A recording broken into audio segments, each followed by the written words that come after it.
తనకు పద్మభూషణ్ అవార్డు ప్రకటించిన కేంద్ర ప్రభుత్వానికి నందమూరి బాలకృష్ణ కృతజ్ఞతలు తెలిపారు.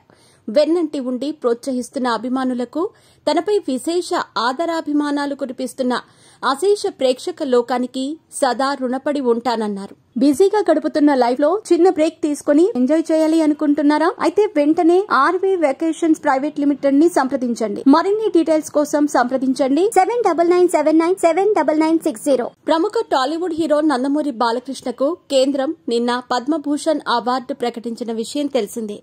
ఈ సందర్భంగా బాలకృష్ణ స్పందించారు. అవార్డు ప్రకటించిన భారత ప్రభుత్వానికి కృతజ్ఞతలు తెలియజేస్తున్నానన్నారు. తనకు శుభాకాంక్షలు తెలియజేస్తున్న అందరికీ ధన్యవాదాలు తెలిపారు. ఈ సుదీర్ఘ ప్రయాణంలో పాలుపంచుకుంటున్న తోటి నటీనటులకు, సాంకేతిక నిపుణులకు, నిర్మాతలకు, డిస్ట్రిబ్యూటర్లకు, ఎగ్జిబిటర్లకు, కుటుంబ సభ్యులకు, యావత్ చలనచిత్ర రంగానికి కృతజ్ఞతలు తెలిపారు బాలకృష్ణ.